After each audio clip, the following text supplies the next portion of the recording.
One. Today has been a special day. In most parts of North America, there was an eclipse. Yes, an eclipse of the sun. The moon staged a dramatic comeback, and the moon stayed clear and stayed on for 4 minutes, blocking out sunlight from the surface of the earth. Believe it or not, most people often write off the moon as not important. But the moon came in today and said, you know what? You've always counted me out, but I can show you who I am. And it worked in collaboration with the clouds to completely cut off the massive sun for well over 4 minutes. I don't know where you're joining from today, but I am speaking this evening from Rockwall, Texas. And I feel most honored, most privileged to have with me one of the most fascinating, the most respected gentlemen that I know in my community, Dr. Martin Kwende. Dr. Kwende, welcome to the Story Warrior channel. You are around the virtual African fireside, sir. Thank you, Dr. Gina. I appreciate it. And I'm excited to be here. Like you said, I got to experience the eclipse, and it was kind of unique because we hear about these things in science. And I used to be Yes, excited in science because I could experience my environment, but I yes. never really experienced what I saw today, right? At 1:42 a.m., it became totally dark in the afternoon. In a few minutes after, boom, it came back to normal. It's like, what? It was a surreal and a sublime experience for me. Yeah. But I also felt it was a fitting metaphor for what we're about to talk about. Because what the moon did today is primarily what you have done. You have been able to cut off the sunlight from some other quarters and at the same time projected the moonlight into some other quarters. But I am getting ahead of myself. If someone is joining for the first time, my name is Gideon Fomokwai, and this is the Story Warrior channel, a channel that is dedicated to telling the stories of unsung heroes with untold stories. People who are trailblazers, people who are doing great things in our community, especially the community of first generation immigrants throughout America, Asia, and other parts of the world. And as for me, if you're wondering, where do you come from with this very unique accent? Let me be very clear. I consider myself a product of Africa, produced in Asia, packaged in America, and distributed around the world. And in our virtual studio around this virtual African fireside is yet another gentleman who is a product of Africa, the motherland, produced, I think, in Europe, packaged in America, and now distributed all around the world, but particularly going back to Africa to stage a revolution. Dr. Kwende, you are famous for staging revolutions. What revolution, if I may call it a revolution, I know you've staged a financial revolution already in our community. What is the financial revolution that you have been known for staging in our community? Okay, and thanks again for welcoming me to your virtual channel. It's great to have the opportunity to work with you. I do admire what I've seen you do, right? And it's Thank you. amazing to kind of see you bring that to our own community, right? Thank you, sir. Uh, the I don't know about you, but I grew up not knowing very much, right? And Yes. I grew up in Cameroon in Africa, and just quick about my background. I'm the last of eight siblings, and Hmm. I never knew my father. Mhm. And so growing up, my mother told me two things. She said, go to school and then go to church. So these are things I kind of focus on, right? School and church, I can Yeah. relate to those, Eh, even though I went to one and never went to the other. right? So I discovered that we go to school to study, Mhm. to earn money, Yes. but we never learn about money, right? And so I'm asking myself, like, how does that even add up? Like, we study for something, but we don't even know what we're studying for. So we work for money, but we never know how money works in our communities. And Mhm. it took me a long while to get to that point. And Mm. so once I understood what was going on, I decided to make a little shift. Mm. And that's how I found myself, making a revolution in the money space, right? Which is Mm. something that all of us actually work for. Wow. Money space. I believe the money space, that is a space that literally runs the whole world. When I was talking about the eclipse, it was in light of the fact that the sun has always shone on some parts of the world, and it didn't always shine on the first generation African immigrants. But it looks, from what I have been gathering, that you were able to steal the light from wherever the sun was shining, and you took it into the community of very well educated Africans, first generation Africans, and that's what they now call the vision revolution. So you are more like a visionary of visionaries who is helping Africans to stage a comeback with respect to money. And I have seen firsthand how many thousands and thousands of people are part of this revolution that you're staging. Let us pause for a moment and just say this year, what kind of numbers are we seeing in terms of people that are being impacted by this revolution? Wow, that's a great question. The truth is, just thinking about it, in our communities for the past 3 years, we have over 75 companies that we work with, right? But we're just one Okay. of the companies, Okay. named Trans America. We've Mhm. helped over 42,000 families in our community, 42,000 families. put them Okay. in a better financial situation, right? Yes. Yes. Uh, we have over 6,500 licensed professionals in our Mhm. communities, doctors, nurses, pharmacists that would normally don't do stuff like this, that are Mhm. willing to go out of their way, go to homes and actually Mhm. help ordinary people, Mm. put them in a better financial situation. Mhm. Uh, our little team of, professionals, financial professionals, Mhm. basically generated in commissions over $80 million. No, $80 no, million. over dollars. $90 million in the last 12 months. Wow. $90 million that would otherwise not Never. be within the communities of Africans who are working primarily in America, not even including Canada, right?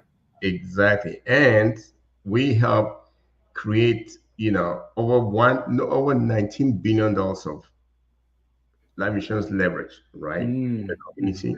And I Yes. think we help people save over $160 million. Hmm. Wow. And in terms of the products, I know we'll come to the products, but overall, when you say you have financial professionals, what are some of these professional financial professionals that work with you under your brokerage or other brokerages that you mentor? What do they go out and help families to accomplish? It's kind of funny, right? I talk about banking as a basic component of what we do. So when you think Okay. about it, when you and I go to the bank just ordinarily, you put Yes. your money in the bank in a savings or checking account, they pay Yes. you nominally maybe 0.1%, right? That's But right. if I borrow your money from the bank, they might charge me 10, 20%. So in the case where they're charging me 10% and they're paying you, say, 0.1%, if you do the math, they're making 100 times on your money. Yes. Right. So they do that to you, to me, they do it to our kids when they grow up, they do it to our siblings, they do it to our community, and they've been doing that for generations, and they plan to keep doing that unless you and I change something. Yes. And when I understood that something could be done, I Mhm. decided to quit my career Mhm. and to focus on doing that. Mm. Okay. So you quit a successful career to go around explaining to families how to leverage their own money so that the banks don't take advantage of them. Is that what you're Exactly. saying? That's exactly correct. Yes. It's like saying if the families were standing out and looking at sunlight with their bare eyes, they're going to be blinded by the sunlight. But you help them to wear some of these silly little glasses and look up. They can see the sun and still make sense of their position in the world and be able to leverage their position, their expertise, and put more money in their pockets. Is that what you're saying, Dr. Kwende? Absolutely. It's kind of interesting you use the example of the glass. I have one of those today, right? And when the eclipse was happening, you had asked not to look into it Directly because at the sunlight. you almost destroy your eyesight. Yes. When you put those glasses on, the exact same thing on suddenly looks different, Yes. right? So that's kind of what really happens is that once you understand what to look and how to look, Mm. everything changes. The exact same situation becomes very different. Thank you so much. I am now beginning to understand it because many people have explained it to me. I didn't understand. Smart people explained it to me. I didn't understand. And I remember on one occasion, you said to me, financial professionals They are all like leaders. We're in a leadership development. We develop you to think how to invest, how to use your money, and we put your money in different buckets. And that's when it clicked for me. And now you're telling me if you don't look from the right angle, if you don't have the right protection, you could easily destroy your eyes. Or if you don't have the right kind of protection, you could easily destroy your life and go unnoticed for the rest of your life. But if you have the right protection, your families could smile for a very, very long time. That's why you're mentioning 90 billion. On do you say 90 yes, 90 billion in our community through financial services that you've gone out The with your 19 agents, billion of leverage, right? But 90 leverage. dollars of commissions that the community paid out. Yeah. Yes. Either one of them, those are big numbers. Those are very big numbers. I'm not the most actuary guys. I'm not a scientifically technical guy with numbers, especially when I'm having a conversation like this. Even though I was trained as an economist, but let us go back a step, Dr. Kwende. Before you started doing this, you were a very successful biomedical engineer. So, for those who may not know your background, tell us what you were doing before you staged this jailbreak to go and teach ordinary families how to protect their families. What were you doing before? Yeah. So great. I am actually trained as kind of like a scientist in a way, but I have a bachelor's in physics with electronics. Mhm. And then I did a PhD in biomedical engineering. I had my PhD at the age of 25, right? Wow. So I work in the medical space. I used to make Mhm. things you put in people, Yes. brain simulators, pacemakers, stents, balloon catheters, almost anything you put in the body. I worked on that for 20 solid years. Wow. So I work in Silicon Valley in San Jose, California. And I essentially, felt like I was pretty successful by comparing myself to my peers in the Hmm. community, right? So I used to make Yes. about $300,000 a year. Hmm. My wife, unlike she's a registered nurse with a master's in nursing, she was making about 150 part time Hmm. because we had kids. I felt like making 450, $500,000. We were pretty good, Hmm. right? Hmm. Hmm. Uh, but what I realized was that I came to the US for freedom, Yes, sir. but I felt like I didn't have freedom of money, right? Mm. I didn't Hmm. have freedom of time. Hmm. As an executive, I have to travel. When I'm not traveling, I take my kids to school. Hmm. Then I go to work. Then I have to rush to pick them up. Yes. And then by the time I'm done, the day is over. And I was Yep. like, this is not the dream that I She used didn't seem like the ideal American dream. to know, you know. Wow. It sounded like an American dance where you dance from work to the house and back and back. And right in the in the heart of Silicon Valley, that means this is where people from all over the world come to realize their dreams. You were there. You were literally killing it because I know many people that 20 years ago could not make a fraction of that. You had your PhD at 25. At 25, I was still hoping and dreaming to finish my undergraduate. So you are definitely more like, let me say, a super really, really, really, really an outlier, and you are out there changing the world, making devices that are put in humans. What kind of devices were you making, Dr. Kwende? Give us maybe one or two, and how it changed lives. Yeah, so something as simple as a stent. Mm, So let's say you had a heart blockage, yes, right? Where you yes, have calcification or whatever. I don't want to be too technical, but you okay, have, uh, calcium that can block, yes, block your heart vessels, yeah, and stuff like that can lead to heart attacks. So usually the mm, primary way of treating it is that they would, mm, send a catheter through your mhm, veins yes, and then deploy a metal stent to kind of treat mm, the plaque. So it's open actually it, quite like, so open the yes, plaque so your blood can flow. I Right? see, I So see, something that simple, but it's life sustaining to yes. use a device like that. Yeah. Wow. I have heard about that because the person that initially brought me to US from Singapore was a guy that had some medical challenges and he had to get one or two stents. So I have seen how that the product of your work has changed lives. And so that was clearly for those that may just know you today as someone who's a visionary in the financial space, they may not know that you have been out there doing a lot and doing it at the highest level successfully. Paint a little path uh, as to when you decided to quit that very successful life and go over to financial services. How challenging was it? How successful was it for you the first year? Now, I want you be as graphic as you can because people don't know how much sacrifices go into becoming a multi-millionaire in America like you are. So please paint us that picture so that anyone who wants to work hard can know what they can expect. Yeah. So frankly speaking, when I embarked on this journey, I didn't really understand the journey that I was getting on, right? Mm-hmm. Uh, because I felt successful in my career in the community, I obviously didn't feel like I was making enough difference necessarily, right? Mm-hmm. Because, for example, one of the other things that I made was like a pacemaker kind of device. That cost Mm-hmm. like $25,000. And I was like, Wow, most people in my community cannot afford one of those, that's true. right? So even though I did very important stuff, a lot of people that I care about could not even benefit. So I was Mm-hmm. like, I need to make some kind of impact, right?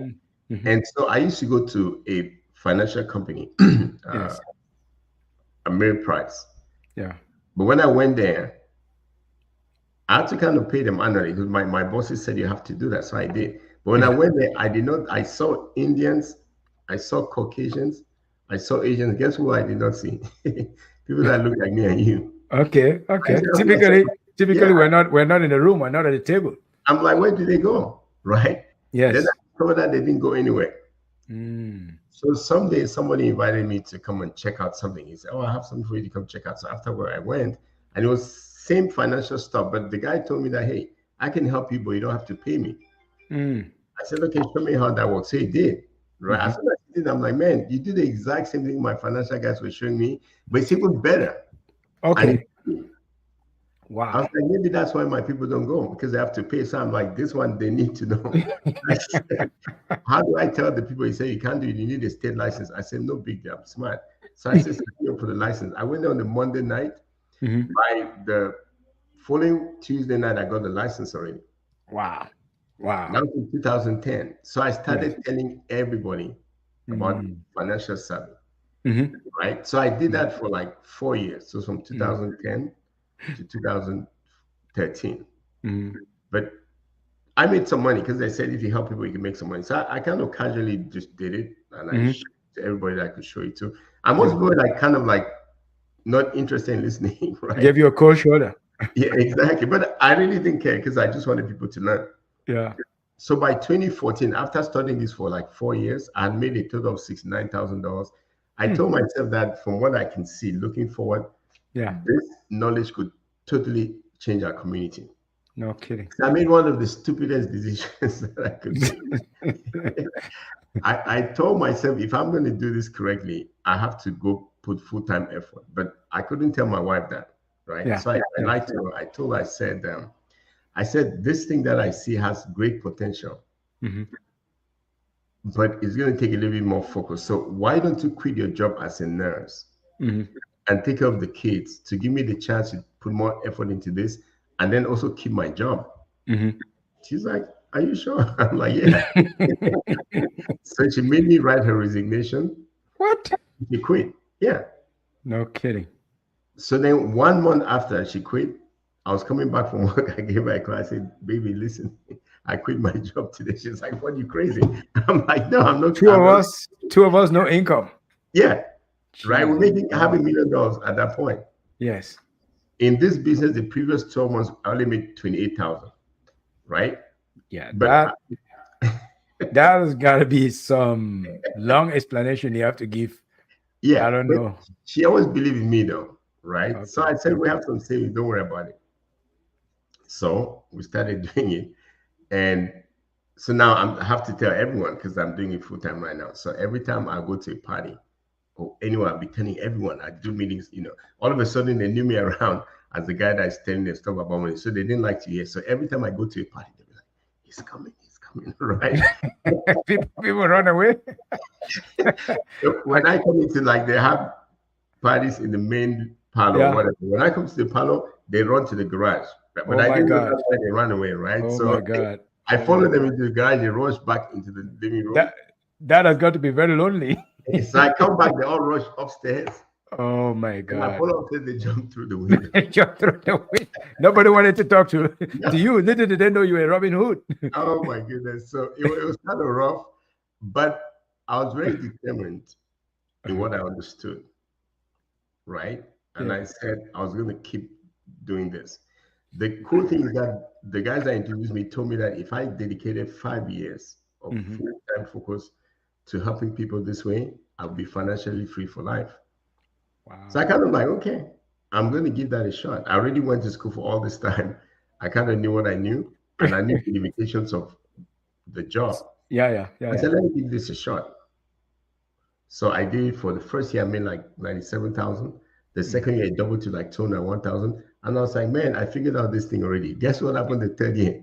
It went down to 149. Oh no. And my wife is like, you The have one to, was like, what happened? like, you have to quit this thing. I thought you were mastering, but you are not. You're not mastery. Your mastery is not good. Yeah, so I was like, well, That I is, said they told me that it's 5 years. I only did three, so I have two more to go. Right? got too much good. Yeah, but I had to do a lot of praying. So every night when she's about to Mm, go to bed, I go kneel by her bedside and I pray. Right, we pray together. Right, I'm like, hey, I'm going to force God's hand because they said that if you want a miracle, you have to be at the dead end. So I said, mm, I already quit my job, so I'm going to force God's hand to act in my favor. mm. Did he listen to you for the third Well, and fourth year? it took a little while. So that's 2016. I was at 149. So I went from 97 to 201 to 149. Mhm. And I was like, okay. So I said, I'm going to keep doing it for at least 2 more years. So by 2 years, 2018, it went from 149 to 278. I was like, okay, Okay. it's kind of Rebound. in the right direction, right? Rebound. Yeah. Yeah. Yeah. And then 2019, it jumped to 486 Okay. just before COVID. Then 2020, boom, it jumped to $1.1 million. Oh And my my income God. has gone up ever That's since. like Yeah, yeah, exactly. geometric jump. Yeah, and my income has gone up every year ever since. Wow. Wow. It's got to be humbling for someone that was making half a million to suddenly start to bring home 149 and say, honey, this is all I got in the bucket. This is how we're going to spend on the kids. She would definitely not be impressed. I think your wife is very generous with you because I know if I do that, or most other guys will be in some deep explanation and Actually, trouble. I feel truly blessed for Mm. the wife that I have, right? Yes, sir. Yes, sir. I used to think that, my single life was fun, but because I Uh-huh. married the right woman, Yes, sir. everything changed, right? Wow. And Wow. it's critically important. They say that the wealth in every household is usually killed by one of the spouses, Mm. right? Because if one spouse is fighting the Hmm. process, Hmm. and the other one is going to kind of stall.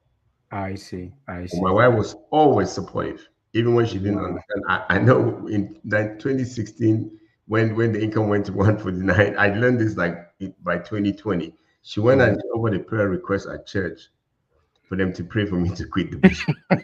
To quit. And the pastor did not tell you, I'm sure the pastor only told you several years later. Oh Absolutely. my goodness. I can understand. I can really, if I were in her shoes, I'll probably ask for that prayer too, because from my background study, you've not told me this, but I figured prior to leaving biomedical engineering, you already had patents in your name. There are Yeah. not many people that I know that got patents in their name. So you are not an ordinary success. You were a whopping success. You were an outlier as far as success is going. And to go from huge success to a little bit in the bucket, that's very humbling.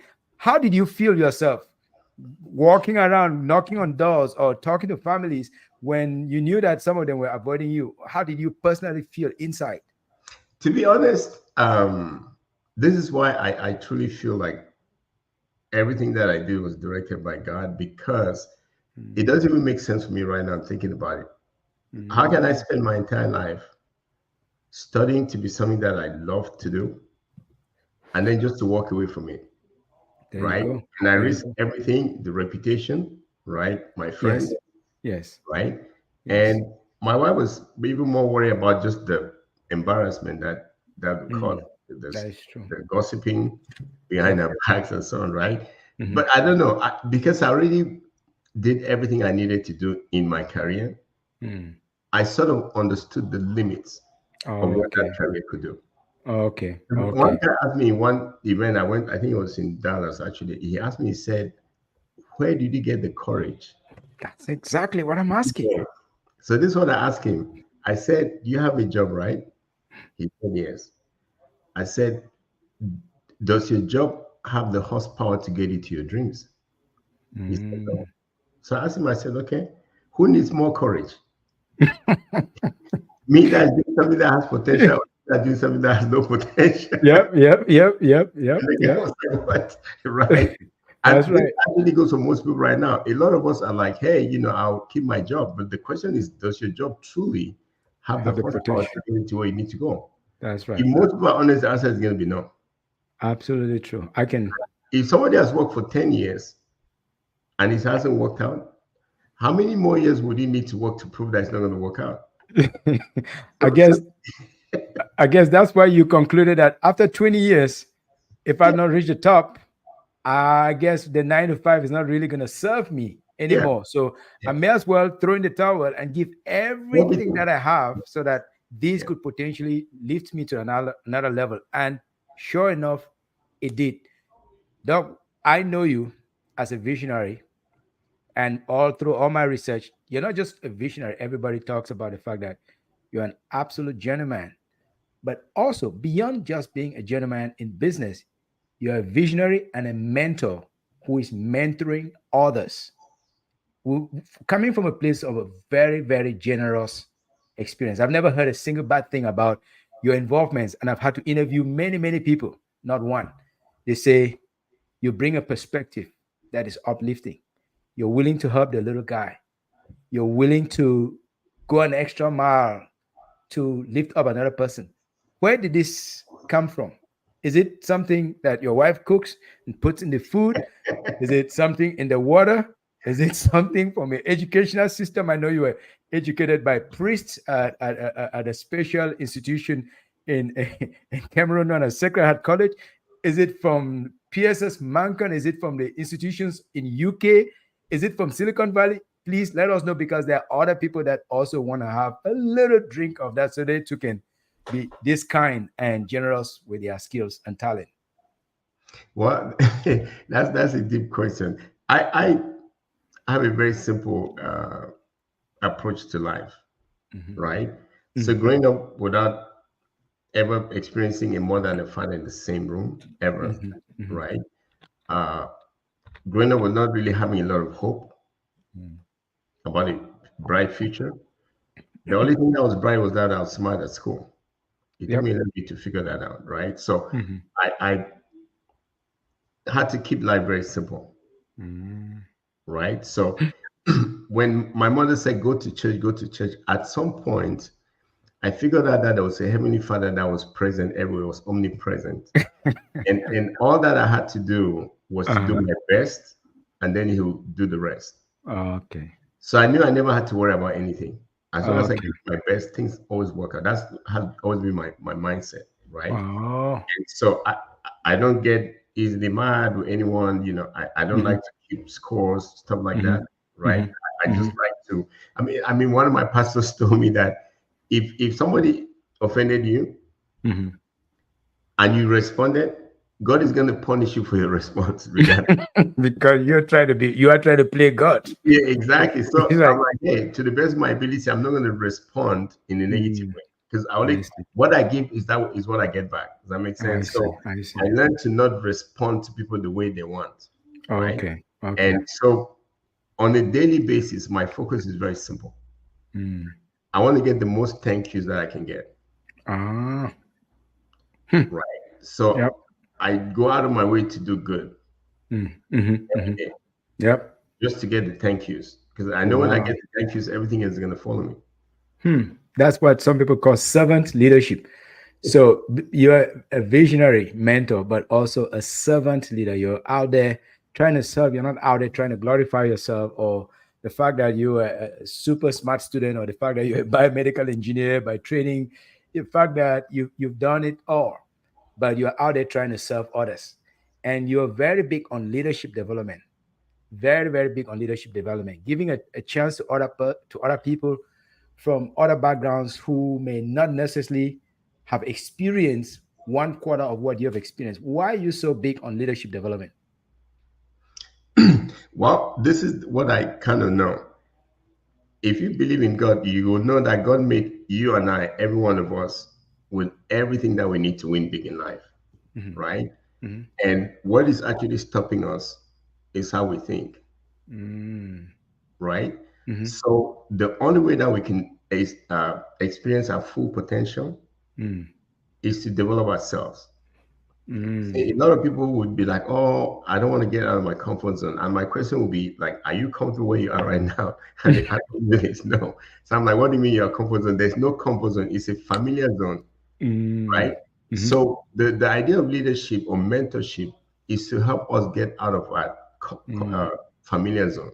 I see. We call I it that, see. I right? see. Wow. So two things that I believe people need to do to win big in life. One is that you have to self-develop, Mm-hmm. bring out all the potential that God already put inside of you, Yep.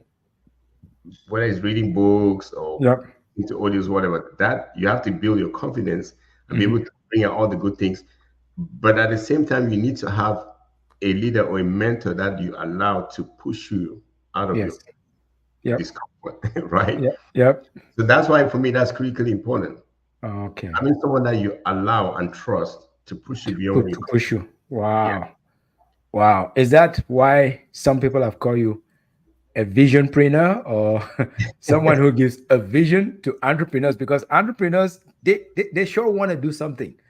But every once in a while, they experience a little bit of doubt and they're wondering, oh my God, am I going to make it? Will I be able to bring the beacon home to help my family? Will I be able to send money home to my family in Africa? So is that why they call you visionpreneur? Because you are able to provide a vision and the power and the priming so that they do go forward. Is that why? I don't know.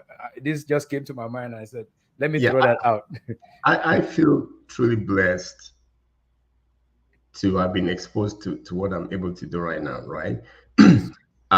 In the African community in the diaspora, I just feel this, and I feel that God put me somewhere at the right time for a reason.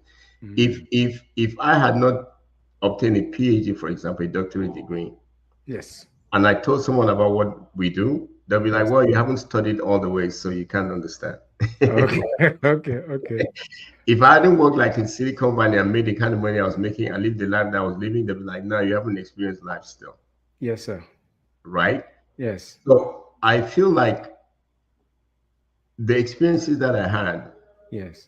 so growing up in Africa, studying in Europe, and coming to the US, actually gave me a vision of the world Mm, that's a bit unique, yes. right? And Yes. so all of those blessings were really not for me, just like your Mm, blessings are not for you. thank you.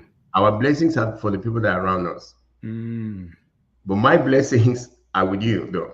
You thank get you. it? So Thank you. your blessings are with me. Thank you. Thank you. I gotta give a little blast of my bubuzela here. Yep, thank you. Your blessings. So And this, I've received some of them. I'll be the first to acknowledge I have been blessed by you from the first moment we spoke till now. I so cannot count how many times you've spoken to me, you've encouraged me, you've given me opportunities that nobody else would, and I'm forever grateful for that. So it's not even like a coincidence. This I am grateful for that. Thank you. so this is the trick, though. This is the trick. Um, I have made up my mind that I'm going to give all the gifts that I'm given, Yes, sir. but I'm not going to let you keep my gifts either. Okay, okay. Right? So Yes. I go out of my way to engage with everyone. Wow. And I think the best way to get is to give first. Yes, sir. Yes, Right? yes, If you yes. want to ask somebody's name, you tell them your name first. Yep, yep. So they feel comfortable. Yeah. So Yes. that's the same thing I believe. My Mm, gifts are with everybody that I meet. But the mm. only way I can get those gifts is to give them what I have for them too. That is a lot because you definitely have a lot that you bring academically, professionally, biomedically, that you're giving a lot to the world. But I think there's something you mentioned there that the preparations that you had, they put you in the right place at the right time. The credibility that you had, if you had not had sufficient credibility, most people would not have followed you. They followed you because you had been a successful uh, professional in other fields. And so people understood you could not be chasing something that is a shadow. You could only chase something that is real. And I believe that credibility is the reason why you've been able to light a fire that other people were not able to light in our community. Take, for example, financial services. There are other people that have been in that field, but their offsprings did not go to create a major earthquake and explosion as your own offsprings, as far as financial services are concerned. And I can speak for the countries that have been able to study: Cameroon, Nigeria, Congo, Ghana, Tanzania. These are places where you have mentors from, and these are your offsprings. So, my question to you is, you are increasingly very generous and you're looking into many, many other fields. I've heard about some of your new ventures into other parts of Africa. Are you willing to share with us some of the new ventures, or your NDAs will not allow you to disclose?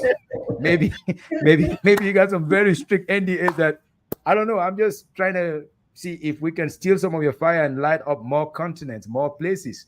And the people of Asia that tune in here, they're also listening. They could also benefit from your professional brilliance, Dr. Kwende. I really know it's kind of interesting. The thing is, this idea about NDAs, right? Mhm. Non-disclosure agreement. It's Mhm. only valuable when you have something to hide. If you don't have anything to hide, You guys very dispense of it. exactly, right? So Yeah. we live in a society right now in the United States where you have a lot of very successful companies, Yes, sir. right? In the same industry. So, for example, you have Wendy's. So, in the food Hmm. industries, you have McDonald's, you Yep. have what do you call, Dunkin' Donuts, all Yeah, different. yeah. We have McDonald's. You have Burger King. They're all Yeah, doing about the yeah, same thing, yeah, but exactly. they're So, all successful. so the question is why, right? It's Hmm. just food, right? But what's the Hmm. difference? They have some competitive advantage. Yes. So it's not so much a secret. Yeah. It's just that they know how to position themselves correctly Yep. in a space, right? So my point is, there are really no secrets in the world. Thank you. All the secrets are available. It's just the question of whether we can appreciate them or not, Mm. right? So Hmm. I studied just like you, right? Studying because we're asked to study, Yes. but we're not told the right things to study. Oh. Okay. All of us go to school to study so we Hmm. can work for money, but we don't study money. You're right, because I studied economics and management Yeah, but you and didn't my study money. undergrad, but I didn't study money.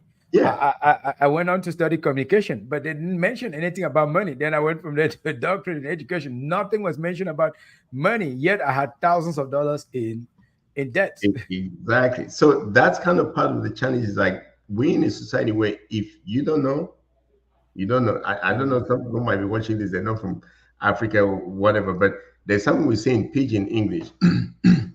It says, "Mawe no no." You don't Now know. you know, Okay. No, no, no, no, no. Okay. Yep, yep, right?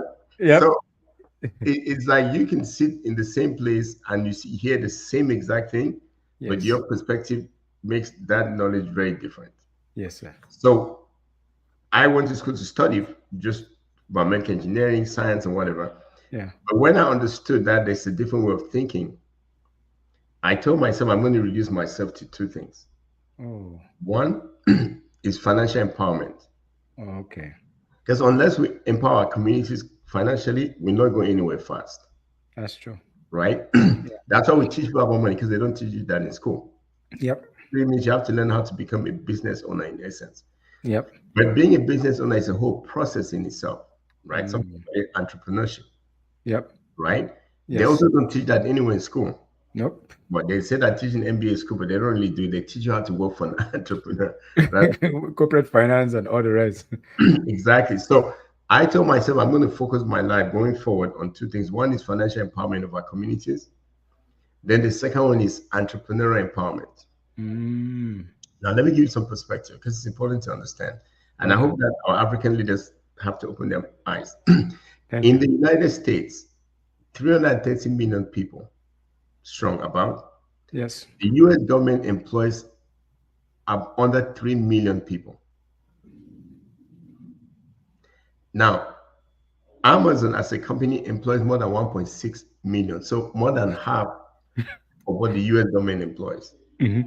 But in Africa, most people think that jobs come from the government, From the government. right? So Yes. everybody wants a contract with the government, Yep. more or less, in Africa, right? So Mm-hmm. my point is, if you understand that, that means what? Society is really impacted more by companies, public companies, than the government, Yes. right? Now, every year, there's a certain amount of money that is invested to create Yes. the next new companies. Mm-hmm. Those next new companies are the future of the community. Mm, Now, what percent of that money that they generate every year to put in startup do you think go like to Africa?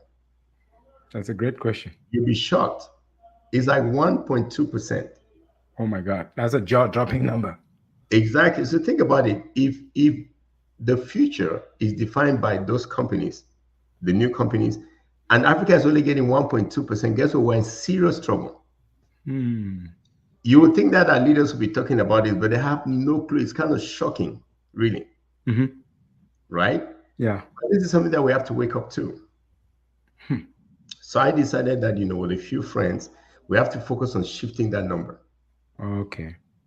right? Mm-hmm. Making sure that we actually help entrepreneurship in Africa, because that's where young people in Africa don't have to be rushing through the Sahara Desert and dying, Yep. like in The oceans Mediterranean. Yeah. they know nothing about. Yeah. That makes sense. So Yes. it's really about shifting that thinking about entrepreneurship. And I think that's Mm. where the real future lays right now. Wow. Wow. So the future entrepreneurial journey that you're talking about is more about helping Africans in Africa or Africans in diaspora to Africans everywhere. everywhere. Okay. This To is embrace that new mind shift that we yeah, can create the jobs and not the government. Is that what you're saying? that's exactly correct. And this is the Okay. challenge that we have. In this society, in the world at large, if you want to do startup, you're going to need to raise money. Yes, sir. Now, the world financial systems tell us that we're poor Hmm. as a continent. Hmm. But Africa is the most naturally endowed continent in the world. Absolutely. I Everybody learned agrees to something that. very intriguing from the president of Uganda. He said that Africa grows or supplies 90% of all of the world's coffee. And that coffee industry annually generates over $460 billion. Yep. Do you know how much Africa gets for supplying 90% of the coffee? I'm sure it's About laughable, but 25 billion, about 5%. ouch. Ouch. That's Now, like, the notion is that we say that the world is cheating Africa, but that's not true. hmm, What's the issue? It's biblical. Genesis 1 verse 28 says that we have to be, it says you have to be, it's creative. It says you have to be fruitful. okay. Okay. Yeah. Which Yes. means you have to be creative. So God gave us Yep. a mind. So for example, Mm, you and I, you see furniture behind you. God did not give furniture, he gave wood. that's right. So that you can make furniture. But you He have to gave, use a bit of thinking. yeah, he gave you coffee so you can make a He latte. made coffee beans. Yeah, yeah, okay, coffee beans so you can make a latte, but So we didn't make a we latte. don't make coffee. That's right. We sell coffee beans. That's right.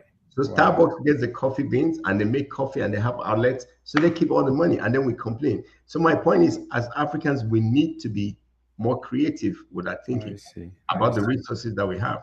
I see. I see. That is powerful because that's what I've already observed from my long sojourn, professional sojourn in Asia, whereby some of the Asians come here, study a couple of years, they go back, and they are investing in similar technologies, similar product transformation that they've seen in the West. They're doing it in their homelands. And for us Africans, sometimes we overstay our welcome. We overstay our welcome. We stay longer, and we're staying on the 9 to 5 trajectory, which is not so much what God was talking about. God, from what you're saying, said, use your mind, be creative so that you can generate. And if we could do that, we will be transforming the lead, the bauxite, the cobalt, and all of these other minerals that are going to fuel the next generation of uh, industrialization or transformation of the world. So, Dr. Kwende, what do you think that the role of Africans in diaspora can be in the next transformation of Africa? Yeah. So two things. Number one, we have to start understanding that only we can go change the continent the right way. If we don't do it, it's not going to happen. Right? We can't be hoping that someone's going to come from outside. If they were going to do that, they would have already done it. It's not like they didn't come, but they didn't come to change. They come they came to take, To and they extract. have taken quite a bit. Does that make sense? So Yeah. it's about time we realize that we have to go fix it ourselves. Mm-hmm. Secondly, the world's financial systems are set up so that we don't seem to have resources to do what we need to do. Mm-hmm. So this kind of entrepreneurial journey requires money. Now we have a lot of companies that want to develop some ideas, but they don't have the resources. Mm-hmm. Okay. So Mm-hmm. this is one of the things that we're planning to do right now. We made a commitment that we're going to generate a $1 billion fund.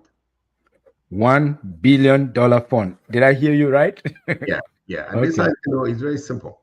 All that Okay. we need is to get 100,000 Africans around the world, wherever, that are willing to commit $10,000 in the next 3 or 5 years. That's it. 10,000. Sign me up.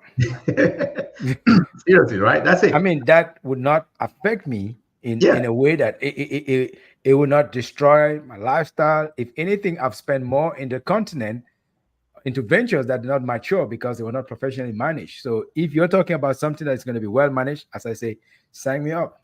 Yeah. So then we created a company called Global Impact Accelerator Corporation, GIAC, to teach and coach entrepreneurship Mm, and to help find the resources, which this $1 billion fund is part of that process. And mm, the key is that what, for me personally, if we can have a $1 billion fund that is sponsored by Africans mhm. and we can manage that money to develop the next ideas, then Africa owns the stuff that Africa creates, There you go. right? And we Yes, create jobs where it matters for us. yes. And Mm, when I say this, I live in the United States. I'm not against anything. I'm just saying the mhm, only way that that continent can change is that you and I have to go change it. And I agree because I have listened to other Africans, visionary Africans, none of whom stands at the same level of participation or contribution that you have, but they're doing their own thing and doing incredible work. They all agree that you cannot wait for someone to come from somewhere else to do for you that which you were supposed to do yourself. That is, it's a far-fetched dream. So I absolutely appreciate this new uh, platform that you're setting up and moving forward, GIAC. Tell us, what are some of the short-term goals of GIAC? Let's say financial services, it has really taken off. It is at a level where you could feel like I can take off my eyes. I have enough uh, enough foot soldiers in that area. Tell us about what are the short-term goals for GIAC into the next 2 3 years. Right. So part of what we're trying to do is kind of very simple, right? If you think about the life cycle of generating value of a product, so first you have to make some product, right? So let's say you write a book, Mhm. okay? That's the product you have to make. That book has to be placed in some marketplace. Yes. So either in a physical store or maybe Mm. on Amazon. That's a Yeah. marketplace. Virtual store. Yeah. Yes. Then someone has, once someone buys that book, you have to be able to create some logistics to move that book. Yes. Then somebody has to deliver the book to someone somewhere, Yes. right? Yes. So in the Hmm. US, that's a simple process. If I go on Hmm. Amazon right now and buy a book, I'm assuming that you already wrote the book. I know your book is there. Right? Hmm. Then a couple of days, boom, is going to fall in front of my door Hmm. because they have the companies that can make that whole value chain happen. Hmm. Hmm. In Africa, we have a serious challenge with Hmm. those things, right? So let me Hmm. give you a simple example.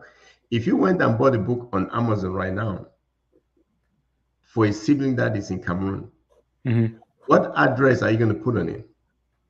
Oh, that's a tricky question. That's an embarrassing question because Yeah. some of the addresses like near, opposite, and when you say opposite, there are so many houses that are opposite next to. Like, are you to the left, to the right? No. So can you imagine how much e-commerce we're losing out on? Mm, because we're not precise.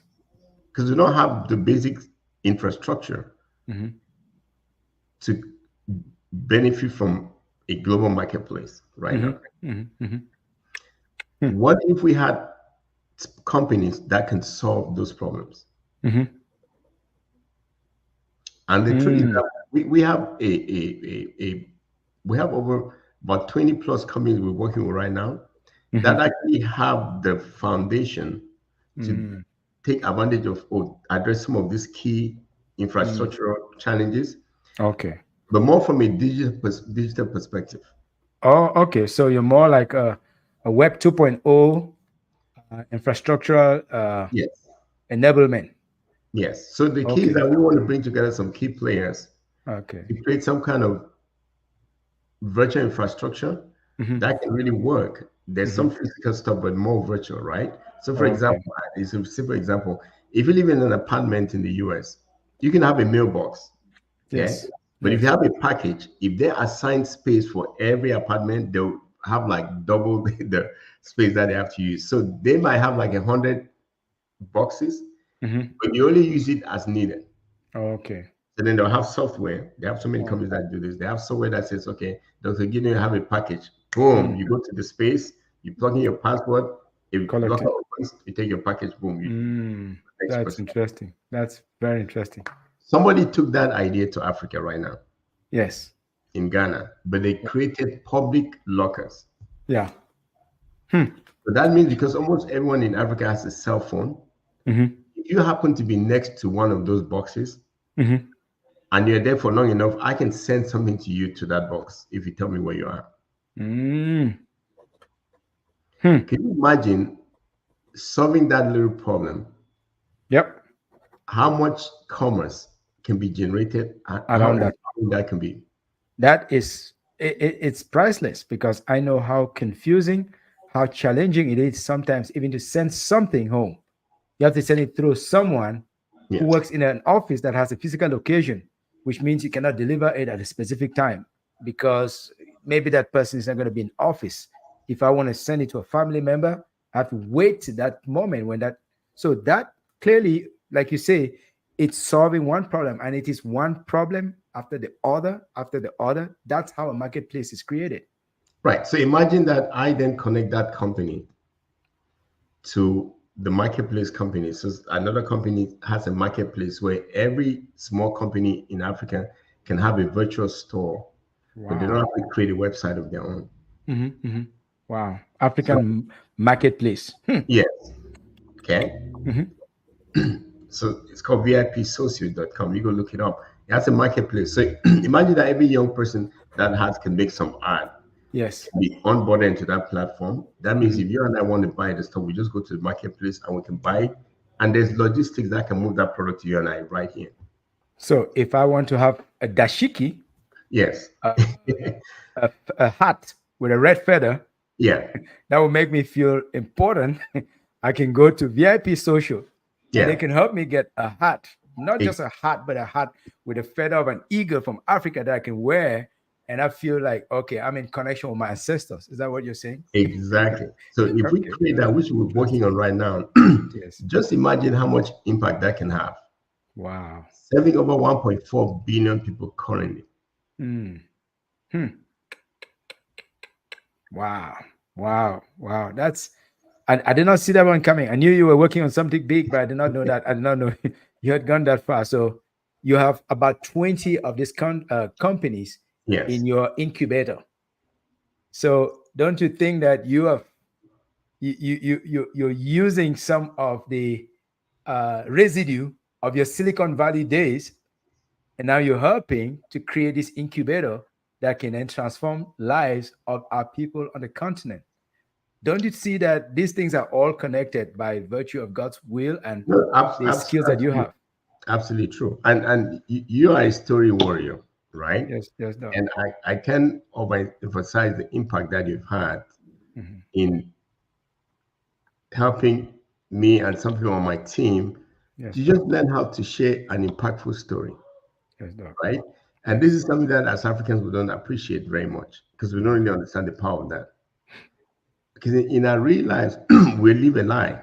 If I go to a job interview, I tell them the truth, I don't get the job. That's how the world works. But because Mhm. I've learned from you how to tell my true story. Mm. Now people are starting to listen in a way that they couldn't listen before. Thank you. And that's having a huge impact, Thank you. right? In a way Yes. that I cannot even understand. Yes. My point is that all of us together, no Yes. matter what we're doing, if we Yes. come together, Yes. we can create something so much bigger. Absolutely And part true. of the challenge, especially for Africans, is that we like to own stuff instead of working together. Mm. Mm. Wow. That you're hitting the nail on the head, and I'm encouraging fellow Africans in diaspora who listen to this episode to share with others, even people who are not people of African descent, but are friends of Africa. Listen to Dr. Kwende and share with others, because this knowledge that he is crystallizing here is not only useful for people of African descent, but for all people of the world. Hard work, goodwill, creativity, these are universal values. So, Doc, as we begin to wrap up here, I would love to go on forever, but I have to respect your time. What are three essential ingredients for someone to be successful as an entrepreneur? I know you've mentored so many. What are three essential ingredients for someone to be successful? Okay. So bottom line is, entrepreneurship is one of those areas where it's a process, right? Just like going to school to become a medical doctor. So you have to know the process. And Okay. I guess in my mind, I tell everyone to be successful at anything, you have to know three things. Mhm. Number one, you have to know the process. Process. Number two, you have to accept the process. And number Okay. three, you have to do the process. Oh, Okay. accept the process and do it. Yes. Entrepreneurship is very challenging. Even in the United States, with all the knowledge, all the experience, all the resources, Mhm. 90 to 95% of startups still fail, even in this country, Yeah. right? So Yes. it's a very challenging thing to do. Yes. But if you do it correctly, it Yes. makes all the difference, right? And by doing it correctly, they should know the process, Yes, accept the process, and do it anyway, even if it's challenging. right. So, for example, Facebook. So, when you start entrepreneurship, you're going to have an idea. Mhm. You're going to have to raise money to put that idea into reality. And it's going to take you some time, and you're going to go through significant challenges Mhm. to bring that idea into fruition, Mhm. right? It's going to take a Mhm. lot of skill, a lot of Mhm. working together, a lot of pain, Mhm. and plenty of time to make it work. So if I name in, I'll name two very successful companies, and people probably don't know this. I believe, if I recall correctly, Facebook took about 5 years to start making money. Yes. Amazon took 9. That's a long time. Yeah, and my question is, and I ask everyone, like, obviously they had to be spending money. So who was giving them the money? Somebody that understood the process. Yep. Okay. But Okay. what's our challenge as Africans? Our growing up is something I call buy and sell. So I Yes. give you $100 today. I Yep. need $110 next week. Yes. We don't understand the concept of investing for the long term. And very short term. Yes, thinking. And that's how we grow up.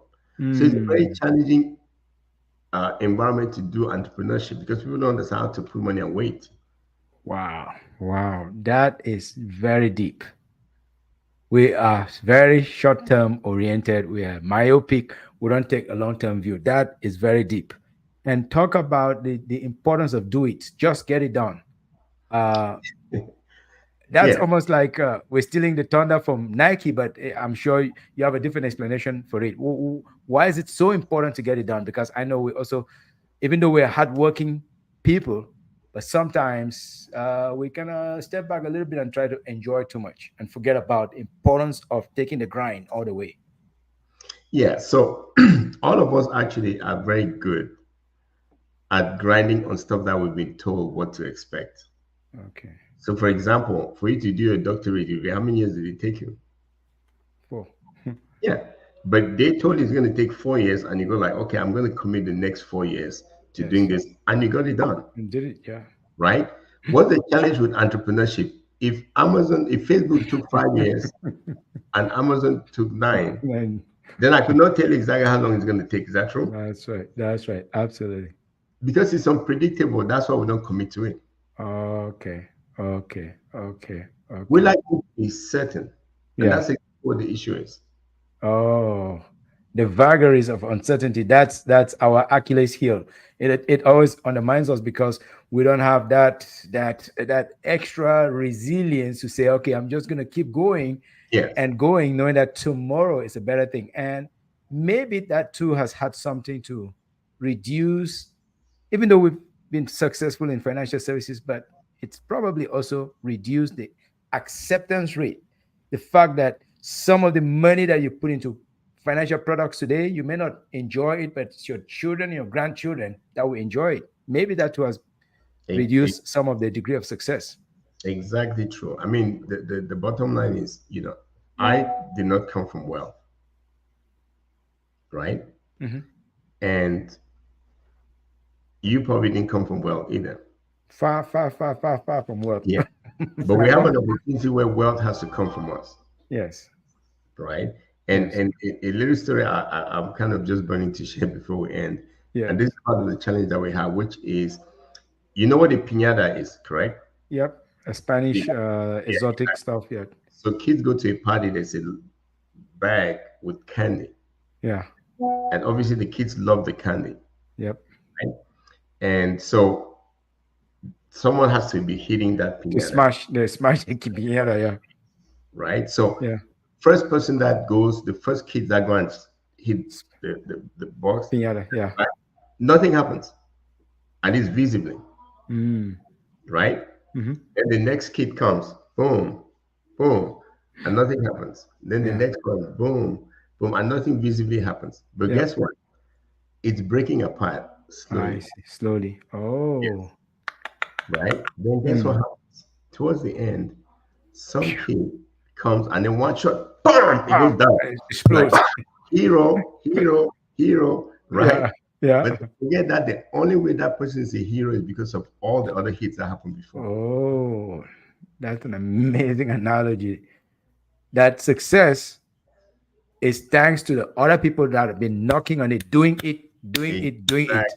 it. Exactly. That's why I'm always very appreciative of the people that came before me Wow. because I understood that, for example, I have, older siblings that helped me when I was growing up, right? Yes. Yes. Uh, One of my brothers was a medical doctor. He actually paid for my school, my fees in secondary school. Does that make sense? Yep. Um, Kudos to him. Kudos to him. Mention, throw his name. We need to yeah, always thank our heroes, our unsung heroes. Kudos, kudos, kudos to the big brother. his name is Dr. Jules Kwende. But the truth is that, if he didn't do Thank what you. he did, there will be nowhere that I'm where I am. Yes, doc. Right? But Yeah. all of them did their own different things in Yes. different ways. I have one direct sister sibling, she encouraged me in different ways. So I'm just saying that when those people do stuff, you can't Mm. underestimate or ignore what they do, Yes. but you can't just get stuck with it either, That's right. right? I had Yeah. to also go out of my way to do the stuff that I needed to do. Yes. That is incredible. Wow. And I know we are running out of time, but this quick analogy, when you started in financial services, they said to you, this I overheard this from some sources that don't worry, it's not gonna work. Your people don't know money. And what did you say to them? And what's the outcome today? Maybe we can end on that, and then we're going to a rapid fire 3, 4, 5 questions. Yeah. So bottom line is when I saw this, I was like, man, our community can change. And they told me, no, people like you don't really win here, right? You guys, you guys usually don't like saving money. Yeah. You don't have money. You're not business inclined, and you're not mentally tough. And I was like, that has to change still, because I believe we're super mentally tough, coming Mm. from like 6,000 miles away Yeah. with no father, no mother as an orphan, studying in Europe in the snow, then taking my way to the United States, getting a job and staying in the job. I knew I was super mentally tough, so I didn't need to be convinced. But I knew I didn't know what I did not know. Mm. So I had to subject myself to learning what I needed to learn Mm. so I can do the things I needed to do. Yes, sir. And so we started on that journey, and then we brought the next person, and then the next person, the next person, and then before no, boom, the whole company is very different right now. Thank you. And I don't know if those who talk negative remember what they said. but the evidence speaks for itself. And I, as a fly on the wall, just observing, I have come to see the products of your work. Thousands and thousands of young people, ambitious people, are getting some very handsome paychecks from the work that you have done from many, many years ago. And Dr. Kwende, let's end with three short rapid fire questions. Short question, short answer. Short question, short answer. As far as education is concerned, where would you put your money? STEM education or arts education?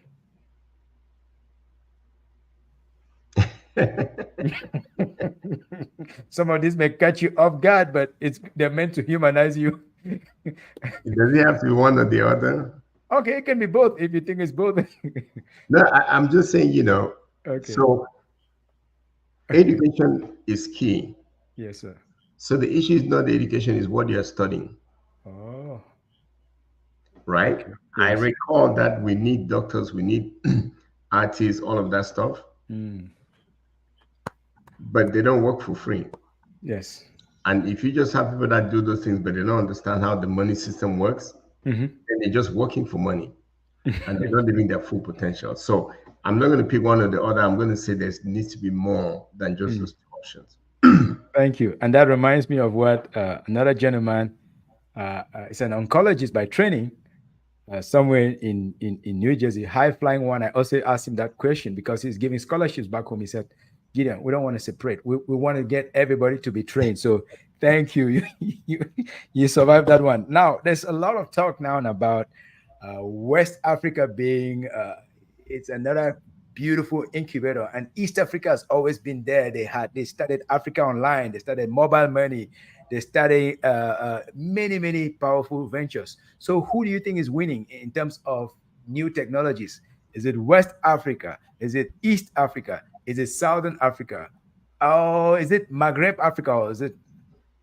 The sad part about all of this, whether it's West, East, South in Mm, Africa, is that what some people came and drew lines, mm, and then somebody is like Cameroonian or Nigerian or Kenyan, but we're mhm, all brothers and sisters.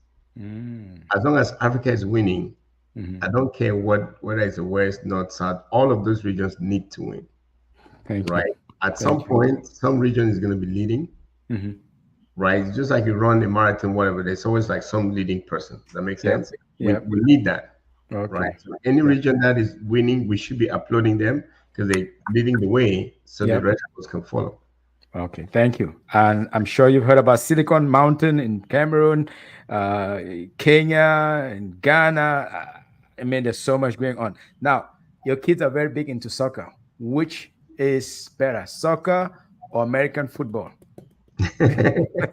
I designed this question to just kind of throw you off a little bit. So I don't know. They're all things that you have a stake in. So please forgive me for being the bad brother at this moment. Yeah. So my two boys, 18 and 15, they're very passionate about soccer, Yeah. right? My first son was also very good at football, American football, Mhm. but he played flag football. Oh, And as a father, I refused for him to play the real football okay. because of what I know. My knowledge might be limited, but based on what I know, I said you can't do that, Okay. right? Yeah. Uh, do people get injured in all sports? Yes. In fact, my first son actually broke his thigh bone, like snapped into two playing soccer. Okay. Mm-hmm. Uh, he broke his ankle as well. So it's not just about the injury, because that's the case. I already lost, right? Yeah, yeah, Uh, but I played soccer growing up. I yeah. never played football, American football. So I understand soccer a little bit more. So I kind of push them to do stuff that I understood more than. Okay. And maybe it gives them a competitive niche to excel in here Yeah, if that yeah. that's something. Okay, the last one, Doc. If you go to a party, uh, and on the table there's achu, there's arrow. Which one are you more likely to go take a little sample of? Achu or arrow? In my village, achu is my traditional food. Yeah, I'm We aware of eat that. achu with arrow. or some kind of green vegetable. Makes sense. So I you have have to, not been able to get much out of this last this so last you kind of rapid seriously fire need question one. So because you're a you're gonna globalist. have your You achu, didn't. and then you have some green on the Okay, side. and that arrow be by the side. Okay, all right, all right. Thank you so much, Dr. Martin Kwende. This is an absolute honor. This is like episode 25 of the Story Warrior channel, telling unsung hero stories about people who are trailblazing, people who are doing work in the dark corners of the world. And this is the only second one that has gone over an hour. Most of the rest always stay below an hour. So it's an absolute blessing. It's a privilege to talk with you and to learn about what you're doing in our community and changing life throughout all of Africa through financial services and now the new venture into GIAC. If somebody wants to find out one thing about you, where can they go? Is there a link, a message, a place? Is that how could somebody come to you for mentorship? Because you have mentored at the last time I count at least a dozen millionaires or more, 2,000 millionaires and more. If somebody wants to get in touch with you for mentorship, where should they go? Yeah, I guess the simplest thing is just LinkedIn, for example, Mhm. right? Or they can do Instagram. Okay. At Dr. M. Kwende, is my Instagram handle. But Mhm. LinkedIn is probably the best Okay. way to reach me right now. Thank you so much, Dr. Martin Kwende. It's been a privilege, and we're grateful for this day. Happy evening to you and the family. Happy Eclipse Day. Good evening, sir. Thank you, Dr. Gideon, and thanks for your platform. It's great to be able to share one story. And I'm hoping that that story is going to inspire just one person to do something they were not ready to do. So thank you. Yes. And that's our hidden agenda to change one person, one story at a time, just one person. And if we do that, I think we have fulfilled our own small mission as story warriors.